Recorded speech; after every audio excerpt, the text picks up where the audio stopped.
मे रोजी सोलापुरात सर्वधर्मीय सामुदायिक विवाह सोहळा इच्छुकांनी 20 एप्रिल पूर्वी नोंदणी करावी। विश्वरत्न डॉक्टर बाबासाहेब आंबेडकर आणि तथागत गौतम बुद्ध जयंतीचे औचित्य साधत DK मागासवर्गीय बहुउद्देशीय सामाजिक संस्थेतर्फे 1 मे 2026 रोजी मोफत सर्वधर्मीय सामुदायिक विवाह सोहळ्याचे आयोजन करण्यात आले। संस्थापक अध्यक्ष दशरथ कसबे यांनी पत्रकार परिषदेत ही माहिती दिली। सामाजिक बांधिलकी जपत आयोजित करण्यात येणाऱ्या या उपक्रमाचं यंदा 21वे वर्ष आहे।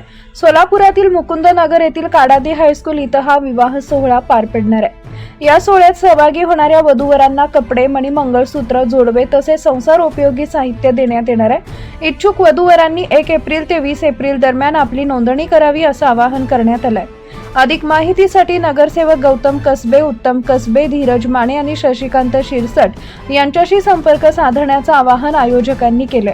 पत्रकार परिषदेस किरण डोळसे, भालचंद्र साखरे, बापूसाहेब सदाफुले, संजीव माने, खंडू वाघमारे, संघरक्षित बनसोडे, प्रदीप भालेराव आणि बुद्धप्रकाश कसबे आदी मान्यवर उपस्थित होते। आज सालाबादप्रमाणे विश्वरत्न विश्वभूषण परमपूज्य महामानव डॉक्टर बाबासाहेब आंबेडकरांच्या जयंतीचे औचित्य साधून तसंच महाकारुण्य तथागत भगवान गौतम बुद्धांच्या वैशाखी पौर्णिमेनिमित्त सालाबादप्रमाणे DK मागासवर्गीय बहुउद्देशीय सामाजिक संस्था सर्व धर्मीय सामुदायिक सोहळ्याचं आयोजन करण्यात येत आहे।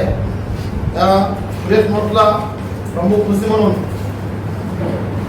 मुकुंदनगर जयंती उत्सवाचे अध्यक्ष बापूसाहेब कसबे तसेच आमचे सल्लागार आदरणीय कुमारजी सांगळे साहेब, तसेच दुसरे सल्लागार आमचे मोठे बंधू आदरणीय किरणजी भाऊ डोळशे, तसेच कामगार नेते व मुकुंदनगर जयंती उत्सव मंडळाचे सल्लागार बापूसाहेब सदाफुले, तसेच दुसरे सल्लागार आमचे कामगार नेते आदरणीय शशिकांतजी शिरसट साहेब, तसेच आमचे बौद्ध उपासक आदरणीय संजयजी माने साहेब, या सर्वांच्या उपस्थितीमध्ये आज आम्ही पत्रकार परिषद घेत आहोत।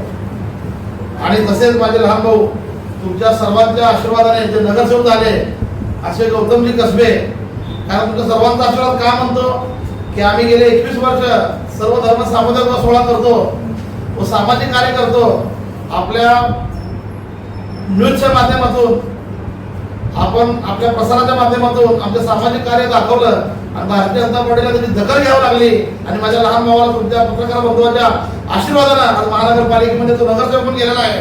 खरोखरच तो ह्या पत्रकार परिषदेला उपस्थित राहणार होता, पण बोर्ड असल्यामुळे तो आला नाही। तेव्हा त्याच्याकडून मी आपल्या सर्वांचं अभिनंदन व आभार मानतो।